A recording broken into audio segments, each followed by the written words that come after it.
Have a seat on your porcelain throne. It's time to talk some shit on the Powell Movement.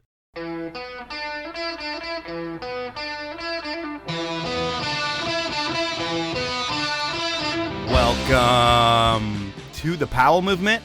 I'm your host, Mike Powell, and I'm recording this on a big day that could have a huge outcome on my future. And no, I'm not talking about the election. That already happened.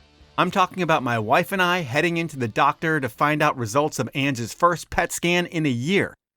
This will tell us if the chemo is working, what the cancer is doing, and so much more. So while the election was a big deal, and it was nerve-wracking, this is so much more important to me and my family.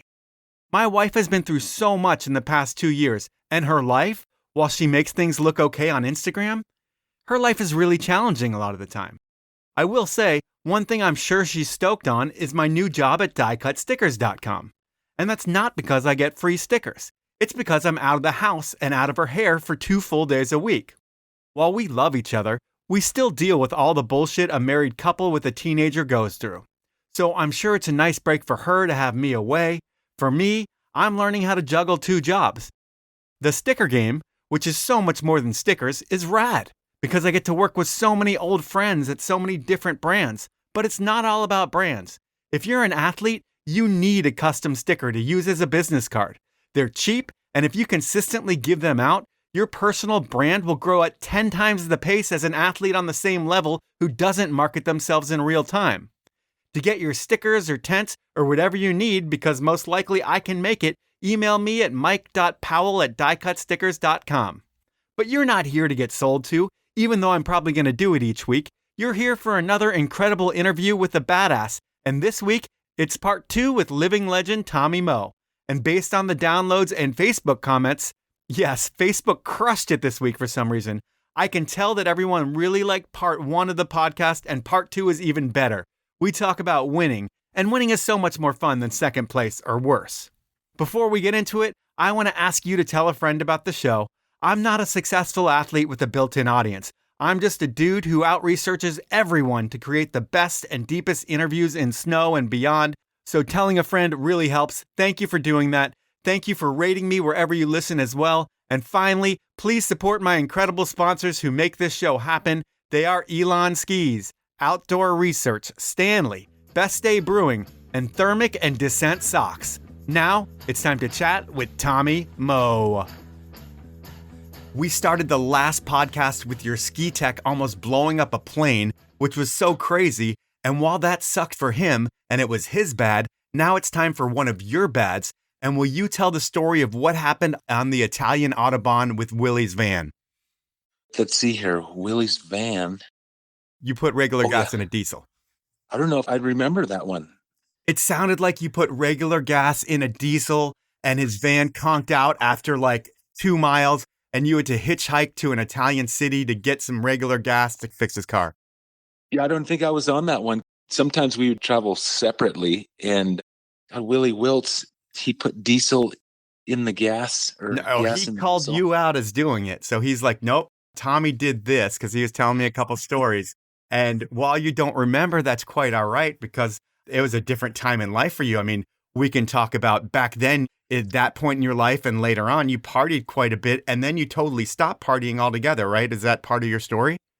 Yes, for sure, Mike. You know, I had some crossroads in my career, especially as a teenager and then also kind of late teens there. Actually, once I got on the right track, we talked about it earlier when my dad took me out into the Aleutian chain and asked me where I'd rather be. And that really like straightened my line out as far as my future endeavors. And it just was a good reset. From that point on, actually, I didn't really party, until pretty much after the Olympics. So I was just really focused on ski racing. And this is perfect because we left off last time talking about the Albertville Olympics. And you said that was a rock bottom for you. Another rock bottom was when you had troubles with your early life and you had gotten in trouble with the ski teams. And when that happened, your dad made you work construction, which you kind of referenced here. And this time, when you hit rock bottom after the Olympics, you got to spend some time with your dad. What did you guys do, and how did that get you in the right mindset to become a champion later on? Yeah, I remember that. It was like 90, it must have been 92. Anyways, I went back to Alyeska. I was living up there. I'd been racing World Cup over in Europe and hadn't really had any great results. And I think it was right before the World Championships in Japan. I chose to take a week off. I had a slight injury to my ankle, and so I just went back to Alaska, Alyeska, and did some free skiing with my brother and my dad. Just took a break from the World Cup. And anyway, it was a nice reset because we like went up to this little cabin and did some ski touring, and it was nice just to actually regroup with my dad and my brother and refocused on ski racing. And right after that, I went over to Japan and had some fairly decent results. We're going to get into Japan in a couple minutes, but getting into the right headspace right there quickly was important because the Olympics split things up after that Albertville Olympics, and they started staggering summer and winter. So your next chance to redeem yourself on the Olympic level is in 2 years. Was that a strange deal, or was everyone really stoked on that? It was actually kind of a good deal because there was, summer and winter on the same year. So it was kind of a lot of Olympics. And for me, I went to Albertville 92, didn't do that well. And then when I was 22, 23, right there's when I started maturing physically and mentally. And when I think it was 93, when I started having some pretty good results, at least podiums on the World Cup. Yeah. You say you matured physically and mentally, and I feel like there's a whole bunch of things that kind of happened around that time. One is the physical and mental part. I guess you kind of grew into your body and you kind of figured out who you were as a person. But were you starting to work out and putting time into the gym that you didn't do before? I think it was more or less when I was teenager, I was pretty fit. I was kind of wiry and really good shape because all we did is train pretty much at the World Cup level. It seemed like when I was 21, 22, 23, I started refocusing a little bit more on just quality workouts. And it seemed like that season, I remember after Albertville in 92, I was like, I need to refocus on my technique. And I started training a little bit more with the technical team that was like Jeremy Nobis and Matt Grosjean. And the ski team wanted me to focus on downhill, but I took a step back and thought I needed to focus more on giant slalom and the technical aspect. And they were supportive. And so I started training with the technical team. I think it was that summer of 92. And sure enough, my technique came around and I started having some good results. Another thing that kind of helps you, I would think, is Willie Wiltz. We've talked about him a bunch, but he's your ski tech. And first, can you describe him and what he brought to the table compared to other ski techs out there? Yeah, I had a few different ski technicians. Will Goldsmith was awesome. He was from Utah. And then I had Mike DeCicero. He was a Montana guy. And when you have a ski tech on the World Cup, you pretty much travel together as a team. So when I was with Willie, we would jump in the van after certain races and rally to the next venue. And Willie, he was a redhead. So he had kind of the goatee and he was kind of, a little bit bald and had red hair, but he reminded me of the Cowardly Lion on The Wizard of Oz. Okay. Dimples in his he was just the all-around guy. He was just so into it, lived through how we did at the World Cup level and just super supportive. And he got stuck in these little basements all the time that were pretty much just small little dungeons in some of these hotels in Europe. And he didn't complain at all and was down there waxing and scraping our skis and getting them all dialed in. But when I had Willie as its ski tech, he was with the Canadian team before that. And the chance came up for him to work for Dynastar, and he was going to be my ski tech. I was super happy, and Willie was the difference maker when you race at the Olympic level and win by a small margin. It sounds like the difference between you and the rest of the skiers that he had worked with before was that you did all your ski testing with Willie, and maybe not all the ski testers did that. It was like their techs would be testing stuff and then give them skis. But you were intimately involved in the process. How was that a big advantage for you? Yeah, we would travel around with 6 pair of skis, and some of them you really liked right from the get-go. Like if Dynastar made some downhill skis that came from the factory, especially in 92 and 93, they were all pretty radical side cuts, and they were super fast. They weren't really a wood core ski. They were more or less, they had like a Dyneema plate in them, and it was just like a metal rib, and then they had foam pretty much above and below the metal. So they were pretty nervous skis in a way, but also super damp and stable. And every pair of skis that came out that year, we'd go test them, and they were all just super fast. Like there was not one slow pair. And Willie and I usually start out the season with 8 sets of skis, and then we'd narrow it down to about 6 for the tour. But oftentimes we would set up a speed track, which was basically a 20-second track that's on like a green run, a super mellow, like flat run. So you'd start out, lift your poles, grab your tuck and hold it for 20 seconds. And then the time would come back and you'd see which pairs were fastest.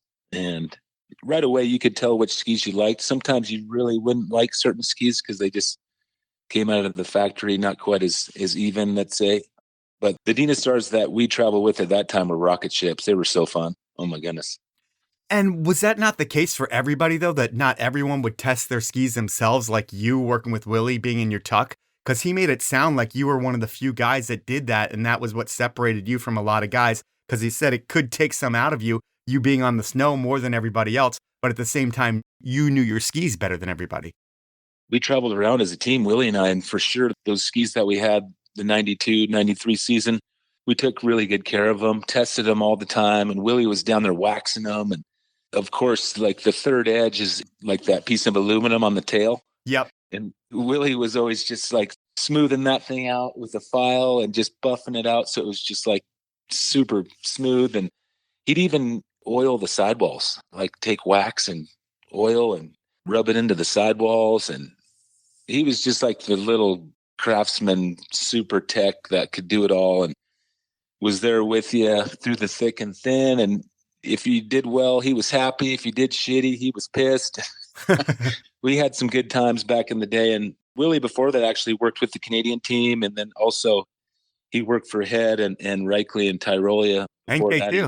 Yeah. Yeah, he's been everywhere, it sounds like. Is he like the nerd who knows everything about like the snowflakes and he's like spatial dendrite 7 and can tell you every different thing that's going on, that kind of shit? For sure, yeah. Willie would come up on the race course in the morning and have a little thermometer and put it in the snow and check the temps. And then they had like a little magnifying glass so they'd look at the snow crystals. And also at that time, there was another really good ski tech, Curtis Baca, and he was tuning for Kyle Rasmussen. And AJ Kidd had another guy, Eddie Waldgruber. And we'd all done pretty well on the World Cup at that time. So we had some of the best techs in the world. It was amazing at that time. And so the techs, like whether it's Willie or any of those guys, I mean, they can really separate you from the podium to 10th place, just depending on how they tune your skis. For sure. I think at the World Cup level, the base material, the wax, I think back then there was more fluorocarbons used, which were a little bit more unhealthy for the environment and people.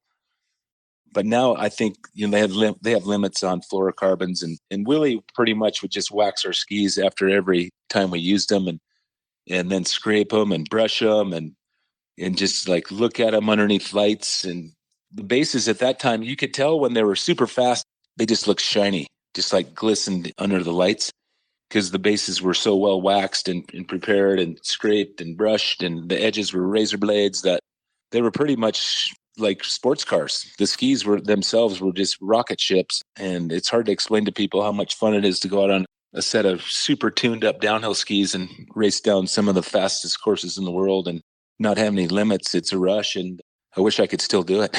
I mean, these days, do you even bother with tuning your skis that much? Or you just ski and powder them a ton and you don't even worry about edges?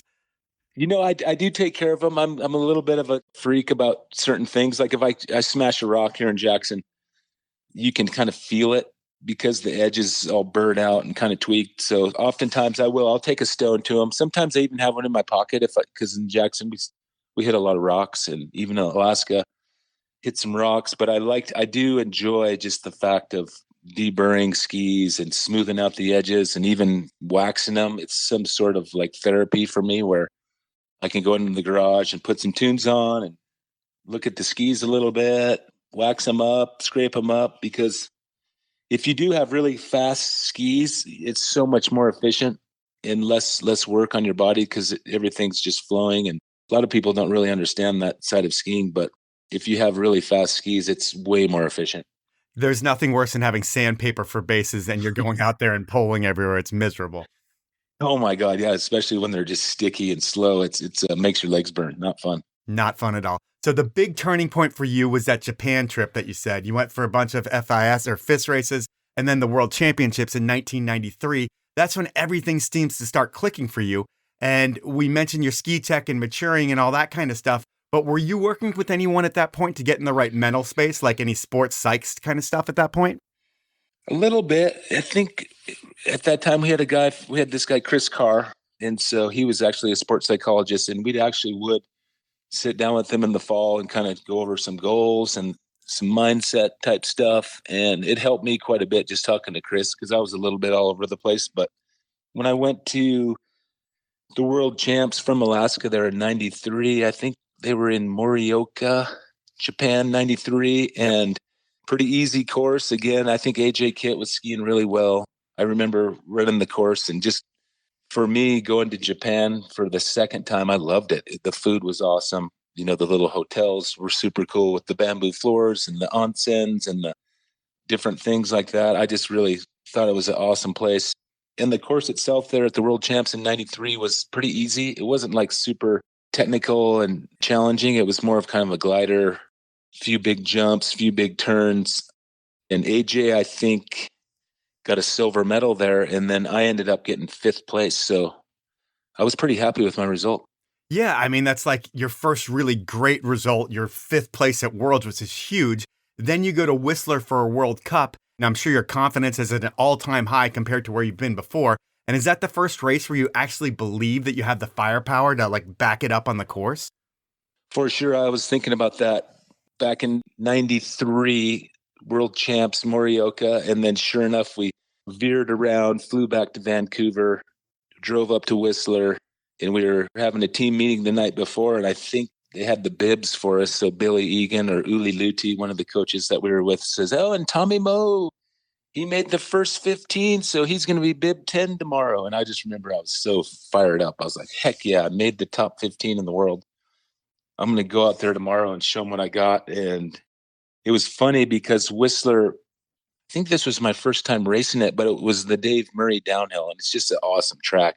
It reminded me a bunch of Alaska with the rainforest trees and the snow conditions. And you go up to the top of the Whistler side there, and they have this downhill. And it was a cool track because it was almost like a motocross. It had like all these big jumps and whoopties and big roundhouse turns, and it had all the elements. And I remember that day before the race, I think I was bib 10 anyway, like bib 5 was in the gate. And I was like, I buckled up all my gear, had all my clothes off, and was ready to go like 4 or 5 racers before, because I knew I was going to have a sick run. And you could just feel it coming in, and then you end up getting your first podium there. What's the feeling like of finally standing on the podium after years and years of trying, and you finally get there? It was relief in a way, because I'd raced World Cup from 87 till 93, and I had a few top 15s, and you finally get into the money or in the top 3, and you're just like, oh my God, this is great. It's almost feels like a dream. I remember my family was there. My dad's mom came over from Montana, and some other family and friends were there in Whistler. And sure enough, like the Dave Murray downhill, all of a sudden I'm on track, and I come to the finish line. I think Atle Scardo won it, and then I got second, and then Hannes Trinkle got third. But just the fact that American skier Tommy Moe gets second at Dave Murray downhill, it was a huge breakthrough for me, and what a great memory. And I asked you about sports psychology earlier, a little bit earlier, but it seemed like at a point in the U.S. ski team, or in your career in the U.S. ski team, they started kind of poking and prodding all the athletes and taking blood and seeing what would make you bigger, stronger, and faster legally. Is this around that time that happened? Seemed like 93, we were definitely doing a lot of different dryland camps, but the recovery aspect earlier on in my career, I think we just overtrained. We'd go up on the mountain and do 6 runs of GS or Super G, and then we'd go have lunch, and then in the afternoon we'd go to the gym and lift weights and work out. And we were kind of overdoing it. It was way too much as far as recovery. And then later on, we were kind of following the Norwegians and the Austrians, and oftentimes they would just go up and do some really high quality training on snow, and then they would veer around and just go spin on a bike for recovery. So there were some tricks that came into play back then. And I think more or less when I had my best years, I think everything just came together, and, the recovery was a little easier. We were spinning on bikes more just to get rid of the lactic acid and different things, and stretching and doing a lot of core stuff and not really overdoing it. Now it's time for my first sponsor break, and when the temperature goes nuclear cold, I don't hit the mountain without my thermic heated socks. They are the original heated sock, and still the industry leader after 20 years. It's a total game changer. Trust me, If your feet aren't working properly because they're frozen, you're not skiing or snowboarding at your best. And I make sure that doesn't happen by always wearing my Thermix socks, and this year they're better than ever. Thermix new Smart Elastic Technology heated socks are our world's first for heated socks. These set socks are a high-performance fitting, thin ski sock where the patented heat components have stretch rather than a big, cumbersome heat band and element. So they literally feel like you're wearing your normal favorite pair of performance socks. But if heat isn't for you, don't worry. Thermix has you covered with socks for winter with their athlete-tested and proven Descent line of socks. Some of you might be blessed with feet that never give you issues, but most of us aren't, and that's where Descent Labs comes in. They've engineered performance socks with the help of an elite athlete team to eliminate things like chafing and heel blisters in your boots when you're touring or splitboarding. For over a decade, the people at Descent have been making socks that are consistently the best thing you can put on your feet before you get out there. They have a distinctive locked-on fit that never seems to change. At the end of the day, Thermix and Descent socks are the go-to socks for people that know. Drop into your local boot fitter and retailer and you'll see what I mean. Next up, it's Elan Skis. And while I've been talking about Elan all summer, I've been keeping some information from you that I'll share today. The award-winning ski that started Elan's cult following here in the US, the Ripstick, is brand new for 24-25. Think all new molds, all new sizes, new widths, and new tech. I got to ski these skis last season, and I'll say, the new models are still lightweight, they still have a ton of pop, and they'll still make you a better skier. But these new skis are even more stable at speed, which will allow them to handle burlier terrain than ever before. While you get more out of the Ripstick collection, Elan was able to build them without making them more demanding. So Ripstick fits even more skiers than before. While I loved my original Ripstick, what I skied last year was noticeably more fun, and I know the cult of Elan is going to grow even more with this new collection. If you're a person that demos skis and you haven't tried an Elan yet, make sure you try one this year and you'll feel how fun these skis are. To find out more about all things Elan, head on over to elanskis.com. My final sponsor this round is Stanley, and if you haven't been hearing a lot about Stanley lately, you must be living under a rock. Sure, you used to know them for keeping your grandpa's coffee hot in that signature green bottle, and they still make that, but Stanley absolutely blew up in 2023, and everybody is still talking about them. I've been telling you about how incredible their products are at keeping your drinks hotter and colder than anyone else for 7 years now. I mean, they invented the category in 1913, and while they've always done well, the world now knows that if you don't have a Stanley, you don't have the best, and I love having the best. I personally use Stanley pint glasses every single day, and I swear by them. And my wife and so many others out there can't live without their Stanley quenchers. Recently, I've integrated Stanley food storage devices into my ski routine. Instead of buying $20 burgers at the mountain, I buy food and it stays piping hot in our Stanleys, and I end up saving at least $70 a week by not buying food. While that's cool, Stanley really has something for everyone, and you can check out all their amazing products over at stanley1913.com. Those are my sponsors. Now, let's jump back into the podcast. Did they do any kind of like Ivan Drago type stuff where they have you on the bike and they have electrodes hooked up to you and just seeing exactly the science behind your body and how it worked? Or was it not that technical? In the summertime, we would go to the University of Utah and do the max VO2 test. So you'd pretty much put this like snorkel mouthpiece in your mouth and they'd crank up the watts until, you couldn't even spin anymore. And it was just max VO2 as hard as you could go till your legs just couldn't spin anymore. So we did a fair amount of that physical testing every summer. And then in the fall, it was pretty much just maintenance. Oftentimes, if you're top skier in the world, you're basically lifting weights 2 or 3 times a week, doing squats and hamstring curls and lunges and all those different type of exercises.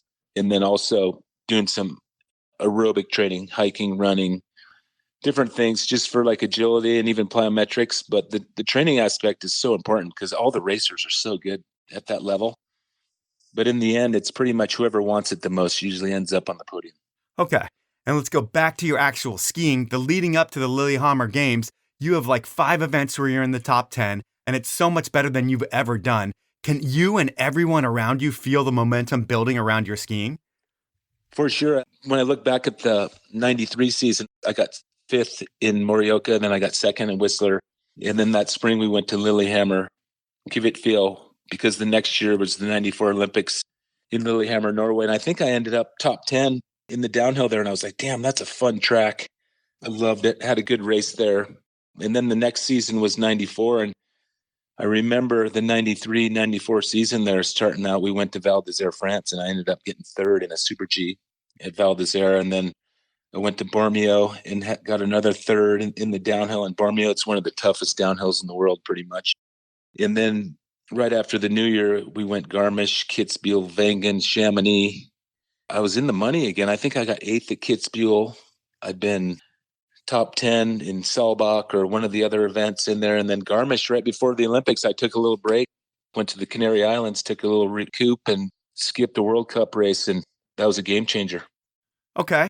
And leading up to the games, I mean, the American media, especially there was one writer from Sports Illustrated, they pretty much continually shit on the U.S. team. Do you remember what they were writing about you guys?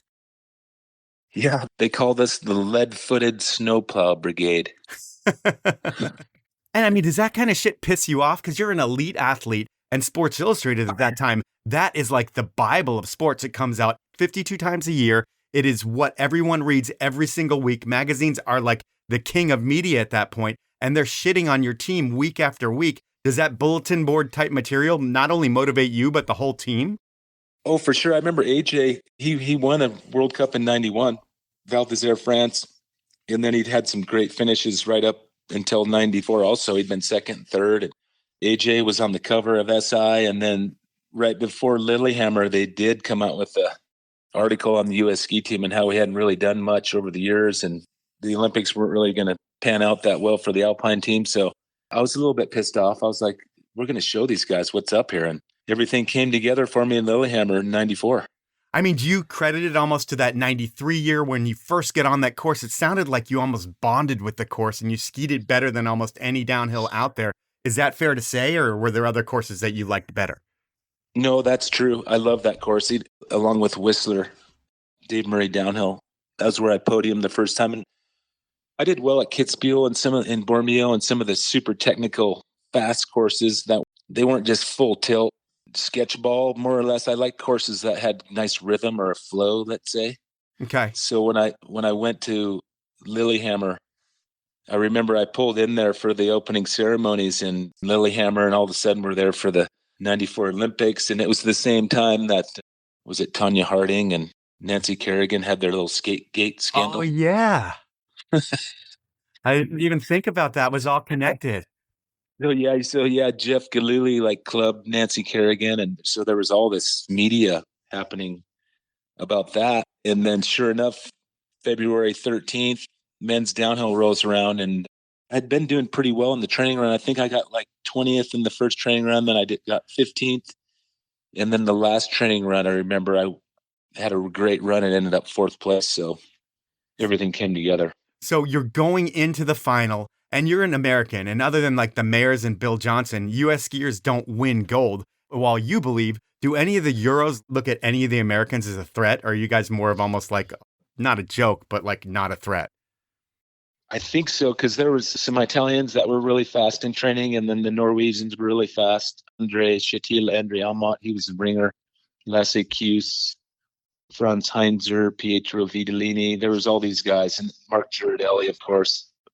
But I remember the last training run, I had a nice run, came to the finish line, and I was kind of regrouping after the run. And Andy Mills like, yeah, can we get an interview, Tommy? And I'm like, yeah. And he's like, so Tommy Mo, how do you think you're going to do tomorrow? Do you think you can get a medal? And I'm like, hell yeah. Any color would be fine, because as you know, getting an Olympic medal is a huge deal as a skier. And I just remember that night I went to the opening ceremonies, and my wife at that time, we weren't married, but Megan was also there. And so we went to the opening ceremonies in Norway. It was super cool.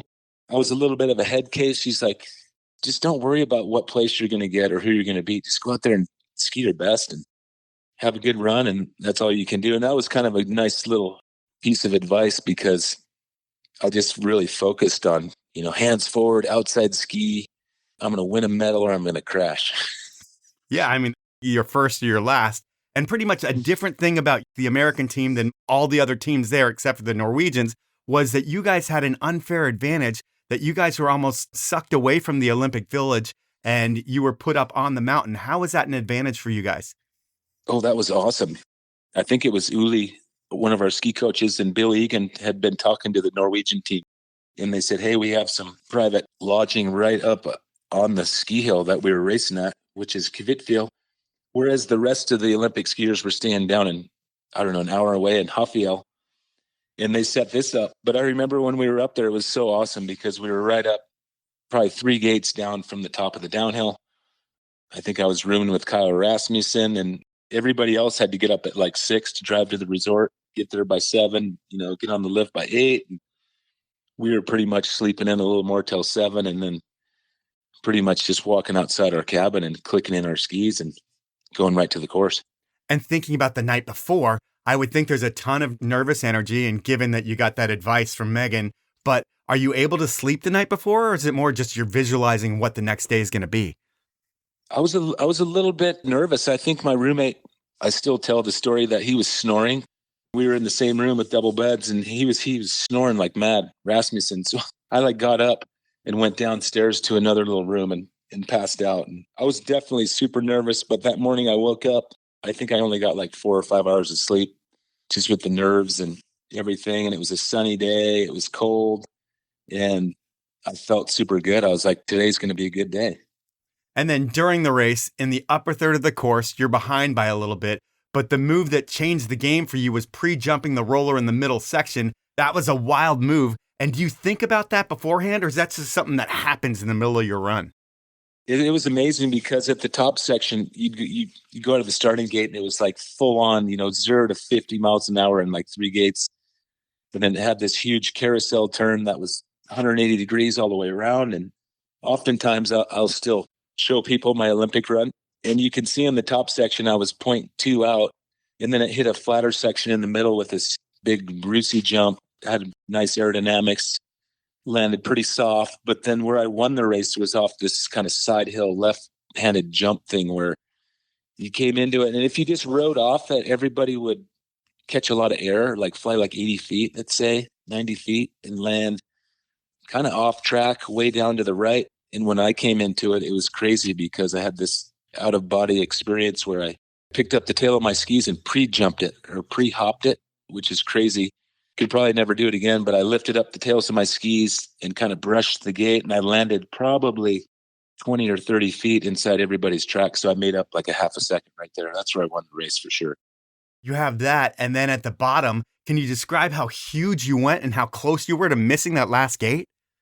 Oh yeah, that was crazy because I pre-jumped that middle jump and everything was flowing. I felt like I was in slow motion when I think back on the race, because a lot of athletes talk about certain times in your career where you feel like, the baseball looks really big, or you feel you're going 80 miles an hour, but you feel slow. And I actually did feel like I was a little bit in slow motion because everything was just happening. I came around this one corner towards the bottom, and it was crazy because there's a bunch of frost in the air, frozen crystals. Yep. And when I came around the corner, all I could see was golden glitter. It's this is good. And then I dropped into the little compression turn, this big drop off at the bottom, and carried my speed all the way through there. And then there was this big kind of roundhouse side hill turn. And if you watch it, I just had the perfect line. I came in there and stood on my left ski, kind of knifed the turn. And then I just grabbed my tuck again and said, this is it. And sure enough, when I went off this huge jump at the bottom, I thought that I was going to land outside the gate because I caught so much air. I flew 180 feet and landed right at the flats, right at the bottom. And I remember just looking up and seeing the gate, and I was on the right side of it. Thank God. And then I just grabbed my tuck right to the finish line. And the crazy thing was when I went to the finish line, I didn't really look at the board super quickly. I kind of drew out my finish turn, and then I looked up and I saw 1 on the board, and I was like, oh yeah, buddy. I mean, that's got to be an amazing feeling. Yeah. And then you have to sit in the finish corral waiting to see if anybody beats your time. How nerve-wracking is that, just watching one by one people come down and being like, all right, I've got him. I've got him. I've got him. It's crazy because I was bib 8. So Andre Shatil Almat was bib 7, and he went down and had a 1:45.79, and he was bib 7. And then I'm in the starting gate. He just goes through the finish line, and I get on course, have my run of a lifetime. And then I go through the finish line, and I have a 1:45.75. So I beat him by 0.04 and the finish line is quiet. I'm like, that was a good run. And then I saw one on the board and I think he's over there just like super pissed because I just stole his gold medal in Norway. Yeah, like he's a hometown favorite. Everybody expects him to win. And then the American who nobody thinks the lead-footed snowplower wins the race. Oh, yeah, it was real. And so back to the race, I sat at the finish line there. And then I think Ed Podvinsky came down and he was 0.12 out. This downhiller from Canada, Ontario, super cool guy. He gets the bronze. He's 0.12 out. And then another guy, his name was Nicolas Burton from France. He comes down. He's like in the 20s or 30s, and he's 0.36 out.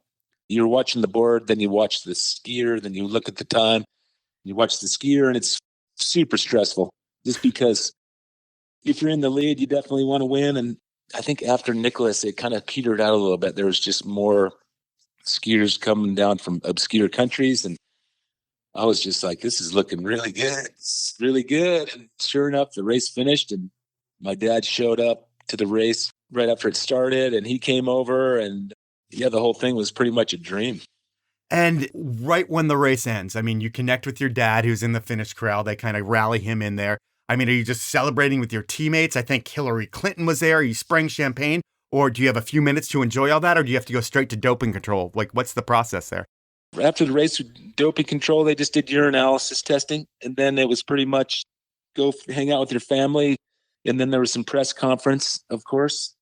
And then the crazy part was that night, you know, back in the 90s, the International Olympic Committee or U.S. Olympic Committee just had some media people that would kind of help you out with different interviews and whatnot. And I was getting like a ton of faxes. Nobody remembers what faxes are, but they were like single page papers where people would write down congratulations on them. And you got congratulatory faxes. That's funny. I had tons. I had like a stack of like 100 of them from family, friends, and people. It was super cool. And then that night I did do an interview with, I think, Bryant Gumbel. And the next morning I woke up. The crazy part was I woke up in the morning the next day after the men's downhill. I thought it was a dream. I was like, oh my God, that was a good dream. And I was like, where's that medal at? And I walked over in the windowsill and it was sitting there. And I was just like, hell yeah. Oh man, I was so freaking stoked that it was real. And yeah, the whole thing just came together. And then 4 days later, February 17th was my birthday. I'd already won the downhill. I'm like, hey, I'm going to go out here and have another good run in this Super G. I don't really have anything to prove, but I'm going to go out there and have fun and see what happens. And I was bib 3 in that event and ended up getting a silver medal in the men's Super G. And that's got to be insane that you do that on your birthday. And there's got to be no pressure on you in that. Like when you already have a gold medal, do you even care about that race? Like you probably have no nerves or anything because you've already got the gold medal and that's all that's running through your head. So it's like you get to the Super G and there's no pressure whatsoever. And then boom, you have a silver. Pretty much. I remember yawning at the start. I was so calm and relaxed and kind of like, well, here we are.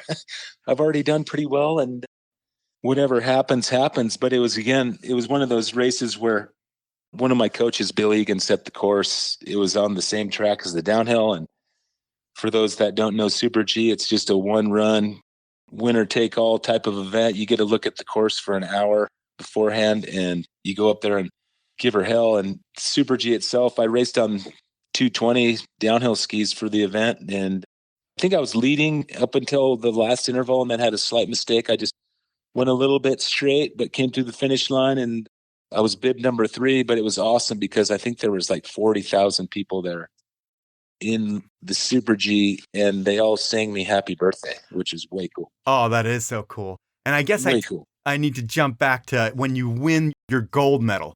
When you get down to the Olympic Village and they have that ceremony, I think on the way down, which is even crazy, is that Sports Illustrated wanted to put you on the cover because even though they were shitting on you the week before, once you win, they want you on the cover. And did the U.S. ski team put a Sports Illustrated guy in the car with you to interview you right on the way down so they could make their deadline and have you on the cover that next week? I think so. Yeah, there was an interview with SI, and then they put me on the cover, and they said, "Golden Boy, American downhiller Tommy Moe wins the gold." And it was just funny because I still get them in the mail 30 years later. I still get people are like, "Hey, I loved watching you race in the Olympics, and you know, my dad had this up in his attic, and here's a self-addressed stamped envelope, and can you sign it and send it back?" It's awesome. That is so sick, man. And I would think what's really, really cool, though, is if you look at your history on the World Cup, given that year leading up to it, you did pretty well. But you had 7 years toiling in the 20s and 30s and stuff and not having that many great finishes. And then you win the biggest race on the biggest stage in the world for skiing. And when you're down there in Norway and you hear the national anthem and you're standing there getting your gold medal, I mean, what are the emotions or what are the thoughts that run through your head? I mean, I've talked to a lot of people who do that and they cry and stuff like that and they didn't expect that. But what happened? What was your experience there? Yeah, they said, American Tommy Moe, winner of the men's downhill.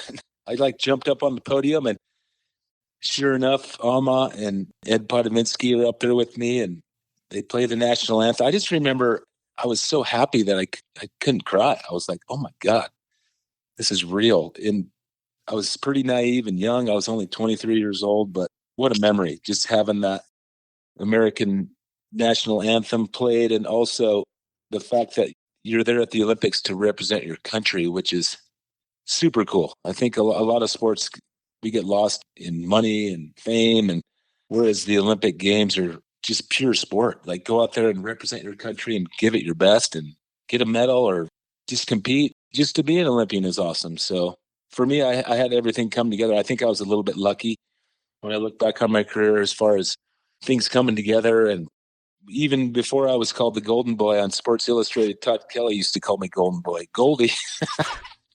He's like, God, you're so lucky.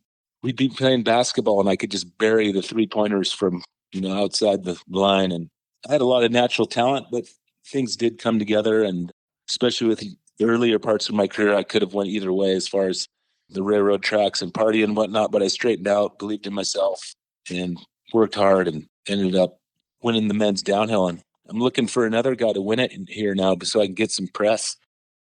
It's time for my second round of sponsors, and I'm starting this out with outdoor research.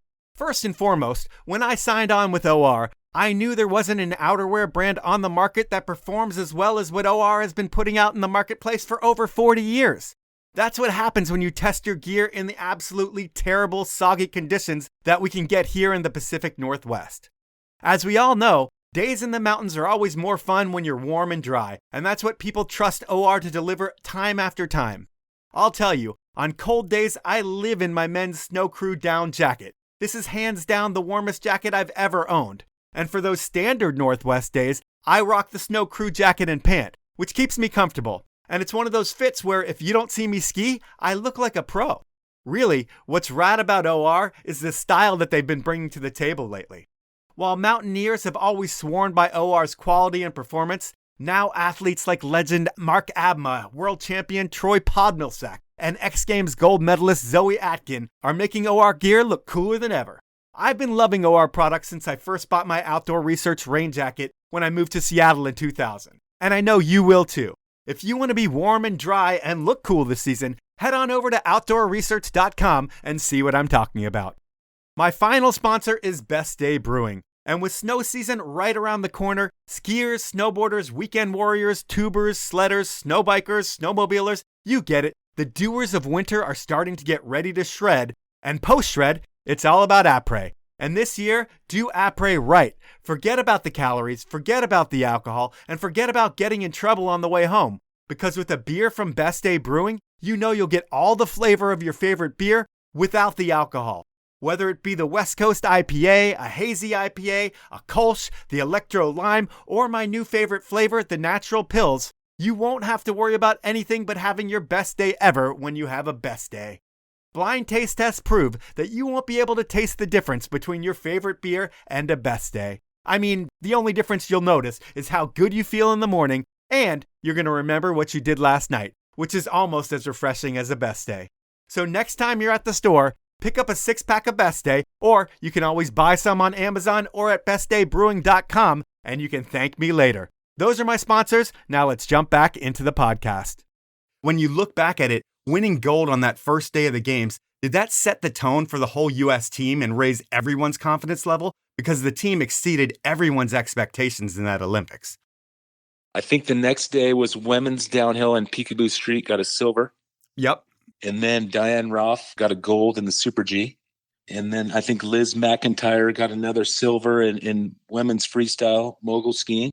And so it definitely, I think, raised the bar as far as the U.S. team. Everybody's going to do well. And it just raised the morale, I think, for the whole Winter Olympics in Lillehammer, because it was just a fantastic Olympics. Everything was well organized. For me, I went to 3 Olympics, and that by far was the best one, just with the alpine country, and the people were super nice, and the venues were just so cool with the Nordic and alpine skiing. And what a memory. And I know you had said that the Olympics are special because it's not about money and fame. It's about representing your country. But I like to talk about money and fame a lot because it's interesting to me and my listeners. And first question around that is, how much do you get for winning a gold medal? Like, does the U.S. cut you a check because you won? I think the 93 season, the year before, was the first year they had prize money at the World Cup. So I think back then it was like 10 grand if you won a World Cup event, in whatever currency it was. But then after the Olympics there, I went to Las Vegas for the SIA ski show. Yep. Ski Industry of America ski show. And the U.S. Olympic Committee was paying out, I think I got like $10,000 from the U.S. Olympic Committee. But where I really hit the jackpot was pretty much with my contracts with Dynastar and Solomon and Lang boots and Bowery helmets and Smith goggles. So each one of those sponsors I had like a little contract with. So they pay me a certain amount of money depending on my ranking. But if I won the Olympics, then there was a certain amount of money. And it seemed like at the end of the season that year that I kind of hit the jackpot, because I won 2 Olympic medals and then was ranked number 1 in the world in Super G. So your victory schedule paid off? Like, you capped it with everybody that year? Yeah, I kind of capped it out. Yeah, it was awesome. Like, I remember just going to the mailbox and going, there's going to be a big fat check in there. But it wasn't all that much money in the end.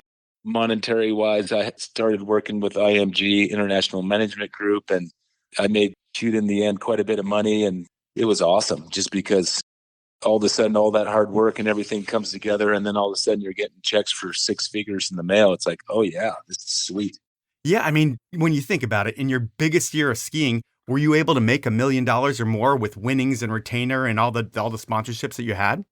Back in 94, I think I was more or less like around about half a million was kind of my cap that year. But then as I moved forward, 95, 96, 97, I had really good contracts with Dynastar and Lang and even Spider ski clothing and Bowery helmets and Smith goggles and little appearances here and there for corporate companies. I think from 94 to 98, those were my best years for sure, because I made a fair amount of money. And then in the end, I saved a bunch of it, put some away in retirement, and moved to Jackson Hole and bought some real estate. And it was just good timing. Yeah, I mean, if you bought real estate in Jackson Hole between 94 and 98, whatever you bought has to be worth like 10 to 20 times what you paid for it back then. I mean, do you have a place in Jackson proper that you bought back then? I do. So after the 94 Olympics there, that was one thing that I wanted to make sure that I wanted to kind of work with a ski area. So before, when I was on the national team, I was living at Alyeska up in Girdwood. And right after the Olympics, I just started traveling more and doing a little appearances for ski companies and different sponsors and speaking engagements. And then anyway, I was talking to Jackson Hole, and they said, we'd love to have you. Our first ambassador was Pepe Stiegler. He was gold, silver, and bronze medalist. And of course, like Billy Kidd went to Steamboat, and Stein Eriksen went to Deer Valley. And I was like, I'm going to Jackson Hole. And they said, come on up. And sure enough, I came up here and talked to the president, and they said, we'd love to have you. And so right after that, I moved to Jackson, and they provided me with a condominium and then had a pretty nice salary just as a promoter ambassador of Jackson, because it wasn't really anything in the mid 90s. I mean, that people knew about it, but I moved here right afterward and fell in love with the place and bought a little bit of land, I think in 98. And then in 2001, I built a home, and yeah, my kids were born here. I'm still in the same house in Wilson, Wyoming. Nice. Well, that's amazing. It's a really hard place to move now. If you wanted to move, I would think the For sure. minimum to live there would be like $1 million for like a condo there, which is crazy because there's not much inventory and it's one of the greatest ski destinations in the world. So it's pretty awesome that you got in there when you could. Thank you. Oh, you're welcome. And then you mentioned doing all these different corporate things that you were doing, and you have all these different days with your ski companies and things like that. Does that mean you were traveling a lot and shaking hands and kissing babies with Nobis and McGovern and people like that? Yeah, that's funny because when I did move to Jackson Hole, like Teton Gravity Research was just starting out, and this is mid-90s. And then, of course, Jeremy Nobis and Aaron McGovern and Kent Kreitler and the whole free skiing movement is starting to take off. And it was funny because I think the 94 spring, I went up to Anchorage for a little welcome party at the Sullivan Arena. And then my plan was to go from Anchorage down to Valdez and go helicopter skiing. And so we loaded up a Winnebago and cruised to Valdez. And I was kind of blown away. I'd never heli-skied before, but what a blast. All of a sudden I'm in Valdez and I'm skiing down these big, huge mountains that I've always looked at. And Doug Coombs was down there, and they still had the World Extreme Skiing Championships going on. And at that point on, I kind of fell in love with free skiing. I was like, damn, this is fun. I mean, I love the racing side of things, but skiing powder down big mountains is pretty darn fun too. And I think I went every year to Valdez up until 97. And then a friend of mine, I was up in Girdwood, they started Chugach Powder Guides. And that's when Nobis and TGR all started filming up there and the movement was happening. Okay. And I'm going to go back to the timeline for a little bit. When you come home from the Olympics, racing isn't over. You head straight to Aspen for a World Cup. And for a guy who's had some attention before, what's this trip to Aspen like? Are you just like a rock star? I went right to Las Vegas and I walked in the convention center, which was crazy. And there was like 200 people in this line. I was with a friend of mine and I was like, who are all these people here for? And he's like, they're here for you. I'm like, oh my God. I've never seen a line of people. And all of a sudden I'm signing these Dina Star posters, personalizing people's names and for sure kissing babies and shaking hands. And again, I'm such a nice guy that I sat there for hours signing autographs. And it was actually a great learning experience. And Glenn Plake was there. He's like, Tommy, just suck it up. Just look at these posters as a piece of artwork that somebody's going to put on their wall, you know? And I was like, great advice. Because right after that, I went to Vegas and I was so shelled from Vegas, the whole media blitz and staying in the Mirage Hotel. And I went to Vegas and ended up getting like 55th in the downhill. And I think the guy from SI, one of the interviewers, was like, Tommy Moe, you're a flash in the pan. I was so pissed. Oh my God. I mean, you were so pissed that you go to Whistler a few weeks later and you have a chip on your shoulder and you're like, fuck this flash in the pan bullshit. I need to show everybody why I won gold. Would that kind of be the attitude? For sure. I got 55th in Aspen and then 26th. I was just super tired from the whole media blitz in Vegas. And then sure enough, cruised to Whistler. That was nice because the fact that I'd won the Olympic downhill and I'd never before that won any international or world championship competition. But I went to Whistler and I did win the Super G by about 8/10. I think Willie Wiltz, I had the fastest skis. I got third in the downhill the first day. And then the second day I had a wicked run, came down the Super G, and I think I beat everybody by over a second. Yeah, and that's your first World Cup victory, first and only World Cup victory, I believe. Yeah. So, I mean, that had to feel really, really good, but not as good as an Olympic gold. I mean, that overshadows everything you've done. And then the next season, before we talk about racing, that's when you go to Alaska. That's the beginnings of TGR. You're tight with Coombs and the Jones brothers. And first, what was your best day in the mountains with Doug? Back in the day, I think it was 96, I went over there and I was talking to Doug. I was like, I want to go heli-skiing. He's like, just wait till tomorrow. We got some dudes from K2. I think it was Matt and Andy Lunn and Tim Petrick and then Steve Coombs. So we had this group of ringers and Coombs pretty much said, we're going to go do some first descent. So we went up in the mountains and we did that. We did like all these big, huge classic Valdez heli-ski runs. And then we did a couple new ones at the end, but super memorable seeing Doug and Emily. And I think even the Jones brothers were guiding down at VHSG, Sick Rick Armstrong. And that was kind of the beginning of heli-skiing in Alaska back in the mid-90s. And it was fun to be part of it. Yeah, it sounded like those were like the $25 heli bump days where it was very easy to go. You'd buy like a token or like a little chip and you'd be able to go up there. There was also the extremes that were going on back then. And were you able to meet McConkey and people like that in that world? Yeah. When I was a junior racer, Shane was racing also. And I knew him from the racing days. And anyway, We were up at Wenatchee. Funny story is everybody said that Shane was going to run the slalom nude.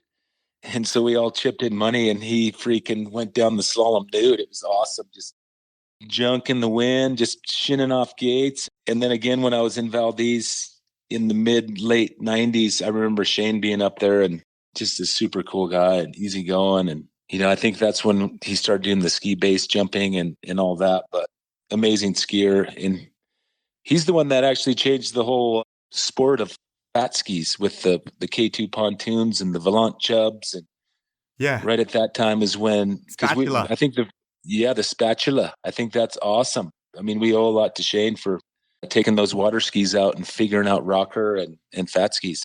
I was at K2 when he came along and he was like, man, this technology is going to be in every pair of skis that we build. And we kind of laughed him off like, yeah, it's going to be in the pontoon and it's going to be fucking awesome because that thing skis better than anything else. And then like a year after his death, even the entry-level skis that we made had rocker in them because it made it easier to initiate turns. So, I mean, what a legend in the terms of everything that he did with skiing, but what he added to ski innovation is so amazing. For sure, yeah, especially at that time because I did have some women's downhill skis that were 215s, and oftentimes we'd bend the tips on them a little bit from hitting big jumps, and then I'd give those to my brother, and they were bent, and he loved them. And I think that's what Blake even skied on back in the day was like a 215 with a little bit of a rocker tip. But it's so cool how the whole sport has changed so much with the technology over the years. And you look back in the 90s and everybody was skiing on super narrow skis. And now you can't even find a ski that's over 190 centimeters. Yeah, totally. It's totally changed. Everything's gotten shorter and fatter. And it's like a lot like Americans, I guess, but whatever. Yeah. When you think about your race career, 95 rolls around, you start skiing well in Austria and you're having a decent season. Then it's back to Norway and the course that you kill that you're totally like one with. And do you come into this one like, I know this course and I got it?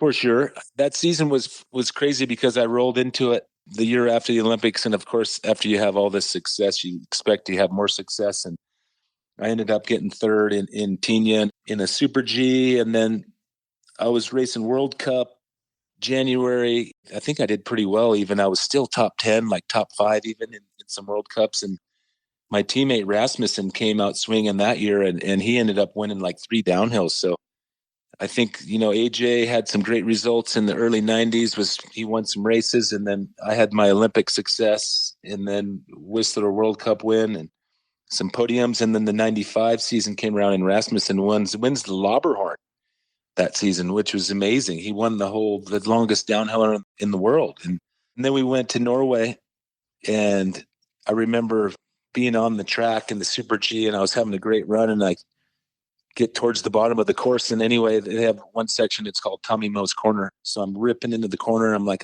owning this downhill. And sure enough, I catch an edge and wreck and blow my knee up. And that's a terrible thing that happens to skiers. And sometimes you get your knee fixed and you get better and you can come back stronger. But after your knee, it seems like your times are almost significantly slower. Was it the knee itself? Was it the mental part of it? Was it you were getting older? Was there any explanation to it? Or was it just like that was how it was meant to be? It was weird because I'd never really had an ACL reconstruction before that. I hadn't really had any big injuries, but when I did crash there, I remember it was just a weird one because I was in transition. One ski went left and one ski went right. And then I was kind of stuck in this weird position and I kind of fell backwards and it was like I heard it pop and I hit the snow and then slid into the net. Then I stood up and I was like, fuck, I blew my knee out. My coach comes down. He's like, you okay? I'm like, no, I blew my knee out. And I was pissed. And so I skied down. They're like, do you need a sled? I'm like, no. And I just skied to the bottom.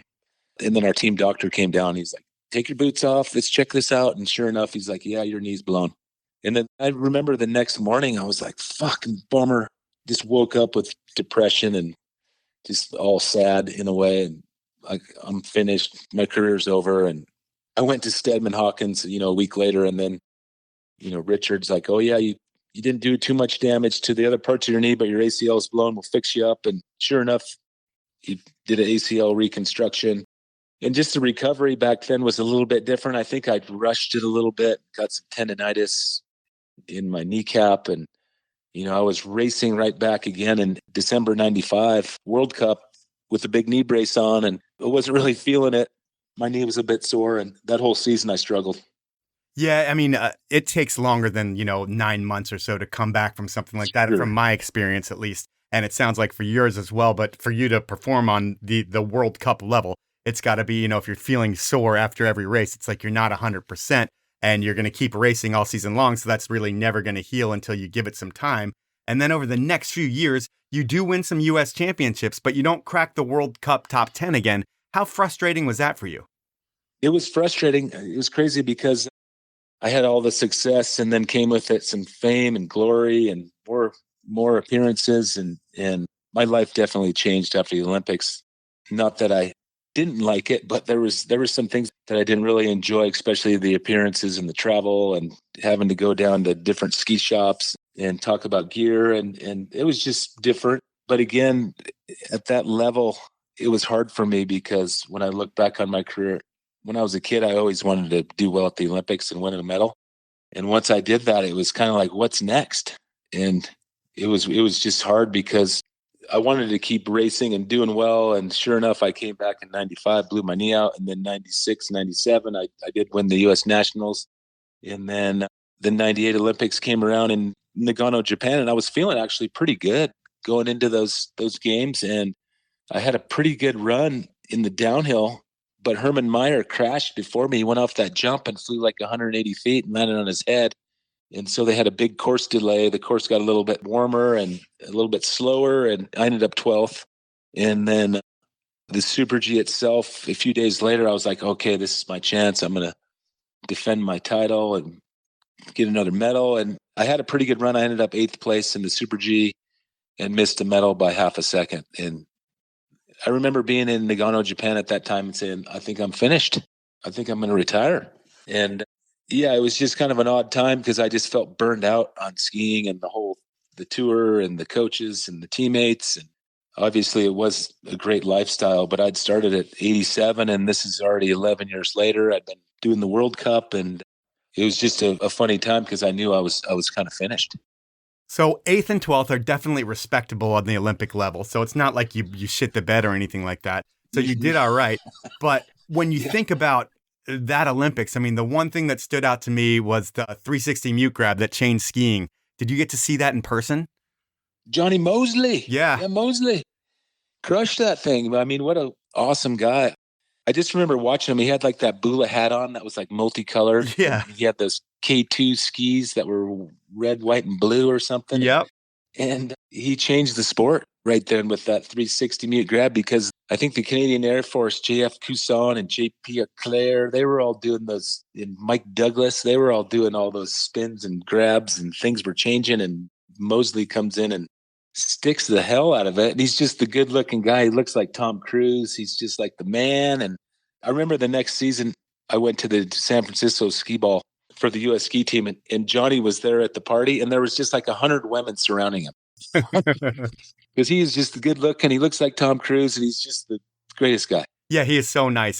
When I first met him, I just thought he might be a cocky guy just because, I don't know, I just had that preconceived notion.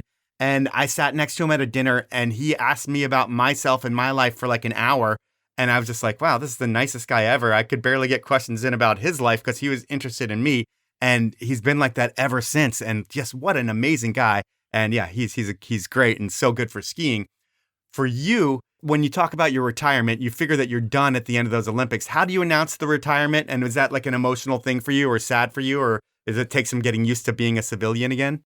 It was a little bit hard. I remember I was here in Jackson Hole, and my coach called me. He's like, hey, are you going to come to this camp in May? And I just told him, I said, hey, Bill, I think I'm going to retire. I'm done. I'm going to go on this Jeep King of the Mountain Pro Circuit next year, and I'm hanging him up. And he's like, are you sure? And I was like, yep. It was pretty hard. I remember because the next Olympics were going to be in Salt Lake, and, Darren Rawls was coming up, and Rasmussen was still racing. And I kind of wanted to keep going, but at the same time, I was just kind of tapped out on the whole tour. And when I look back on it, I think I made the right choice just because I'd achieved what I wanted to. I had some great results on the World Cup and scored a couple Olympic medals, but it was time to move on. And so, yeah, then you go to the Jeep King of the Mountain series. That seems like it's a Legends race series where there's huge names, big money, and then huge parties. That had to be so fun for you, just traveling all around throwing down after you're done the race. And if you don't do well, it doesn't even matter. For sure. Yeah. Because there was no coaches. It was just a huge party. So we'd go to Squaw Valley, we'd go to Aspen, we'd go up to Lake Louise. I think AJ was my partner. He retired similar at the same time, and even Rasmussen, but we'd travel around and there was $100,000 purse per event. So Holy we'd crap. go to these events. It was super fun. They had like a team result. So they'd take your fastest time of 2 runs on the course. And then if you were individual, they'd take your 2 run fastest times. And so there was sometimes I think I'd walk with like 10 or 15 grand in prize money. And I even won 1 or 2 of them. I won one at Beaver Creek and walked with like 20 grand. So super fun, just hospitality there. It was sponsored by Ford at first and then went Jeep. And this guy, Henry Schneidman, ran it. And this other guy, Mark Sheldy, they had Eclipse Productions. So it was this kind of made for TV ski racing. And it was awesome. I had a blast. I did it for 6 years.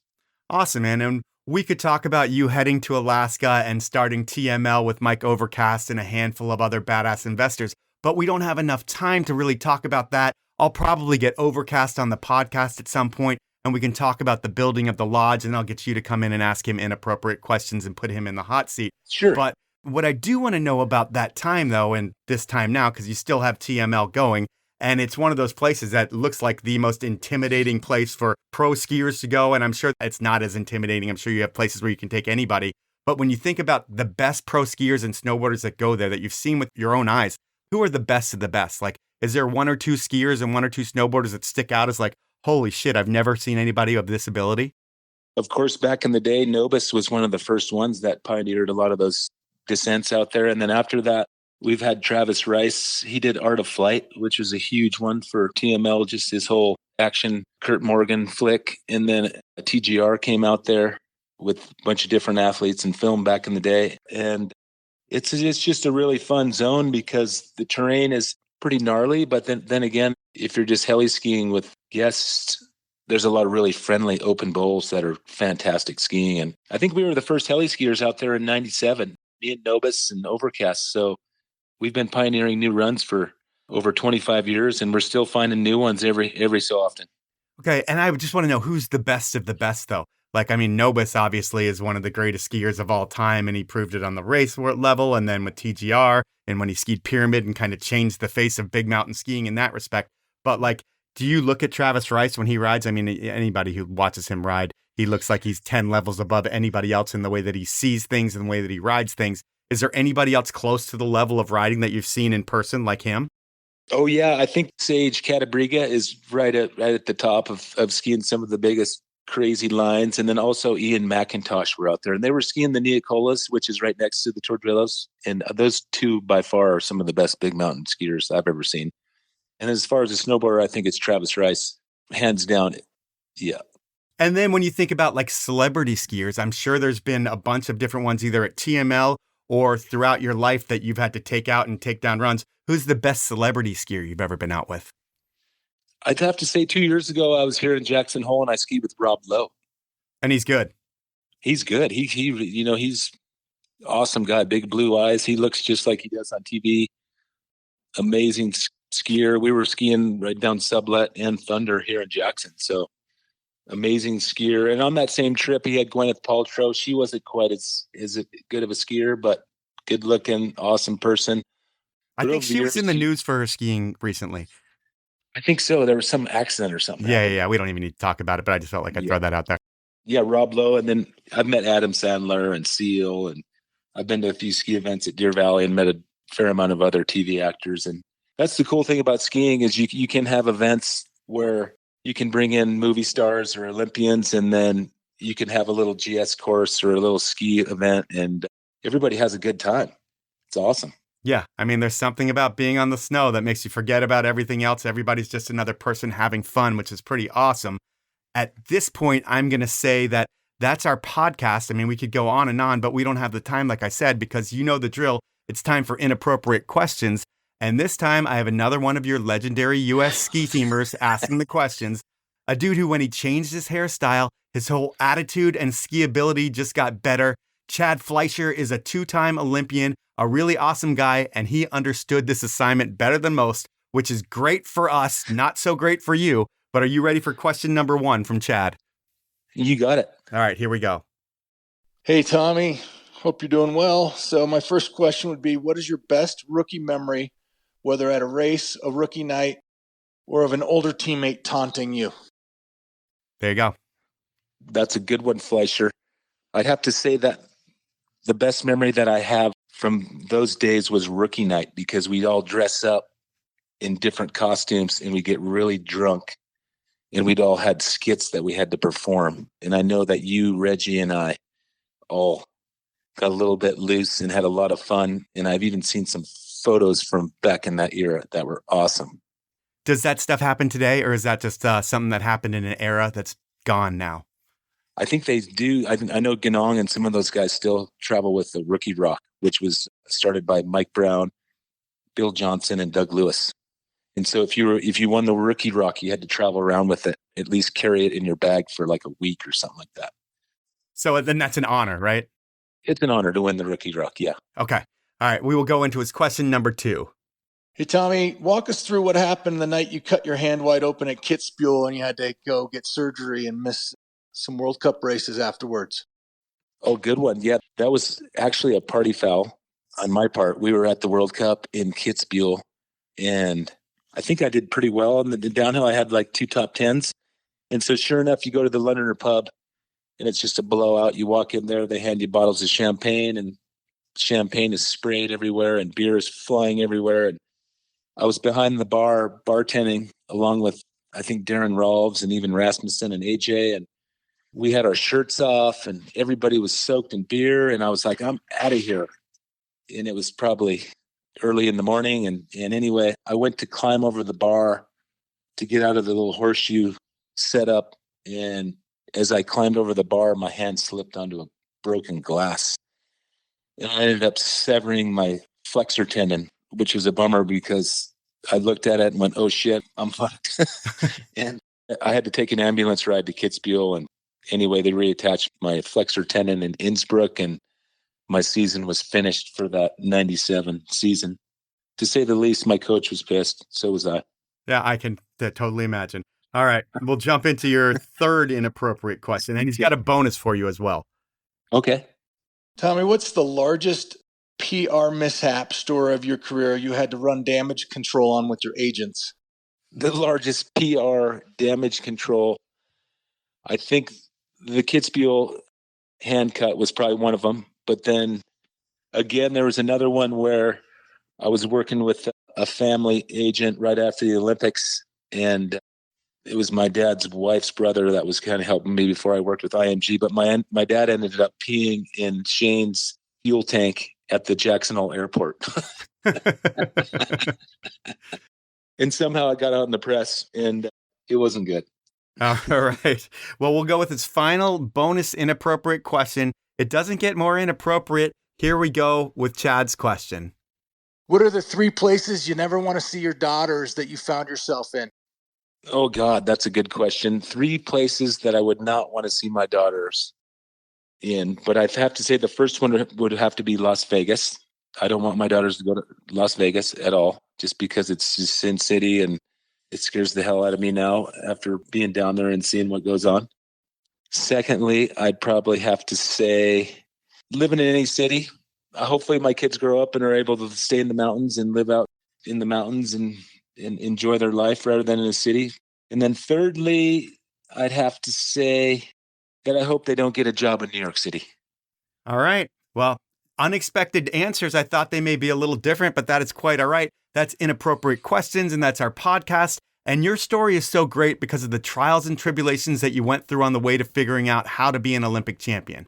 I mean, you were kicked off the Montana ski team, then you were on probation with the U.S. ski team, and eventually you figured out how to mix what you like to do with your skiing and make it all work. And while I don't think you drink or party or do anything these days, you sure were able to have fun throughout your career. And while your results were good, you had 1 World Cup win, 7 World Cup podiums, but no one even thinks about that because you're a 3-time Olympian, an Olympic gold and silver medalist, which means you're an American ski racing god. And these days you ski more powder than just about anyone on the planet. And really, the work ethic instilled in you by your dad early on was pivotal in making you the athlete that you became today. And it's cool to find out that you always worked harder than the rest, all while having more fun than anyone. It's been an amazing career so far. Thanks for sharing your story, and thank you for your time. My pleasure. Yeah, thanks for all the background information, and it was great talking to you guys.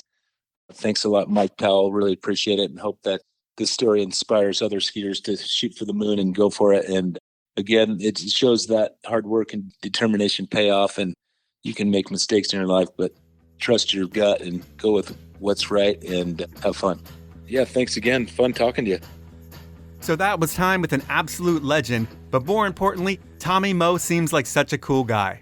One that I'd love to have a few best days with, as Tommy doesn't drink anymore. And he's a guy I should get on the podcast again, as while we went through his race career, we barely touched on his days in Alaska or Jackson, and that's such a huge part of his life. But it's not what he'll be remembered for. Tommy Moe will be remembered as the golden boy who won Olympic gold for Team USA in the downhill, and his path to get there, while rocky, makes the story so much better. That's the podcast. At this point, I'm going to read a review of the week so I can stroke my ego a little bit. These days, with all that's going on, I need whatever strokes I can get, and here's the review. It's a 5-star review titled Best in the Biz by Don January. Mike Powell delivers the goods on every episode. He always has the best guests, and he isn't afraid to ask them all the questions that others will avoid. No hackneyed drivel that you will find in mainstream media. Nobody does their homework and research on his guests like Mike does. He often knows more about them than they care to remember. He's opinionated in many ways, but I like him because his views are mostly congruent with mine. Your opinions may differ, but at least he isn't afraid to express himself and be true to his guests and listeners. Well, thank you very much, Don January, for that review. I do have opinions. I do try to keep some of them out of the podcast because I don't want to be a polarizing figure, but when I have something that I need to say, I do say it. And I am proud to say that I try to out-research everyone, and I'm glad you noticed that. I take pride in going deep into people's life and times, and to do that, you have to go the extra mile to find that piece of beta that you can't find anywhere else. And I think that's really what separates my podcast from everyone else. So thank you very much for that review. I do appreciate the hell out of it. And one day soon, I'm going to reward you with a sticker pack. I have to make it first, and I know exactly where I'm going to do that. That's the show. At this point, I want to thank you for tuning in each week, let you know that even with a new job, the podcast isn't going anywhere, and finally, ask you to please, please, please support my amazing sponsors who make this show happen. They are Elan Skis, Outdoor Research, Stanley, Best Day Brewing, and Thermic and Descent Socks. Have a great week, everyone.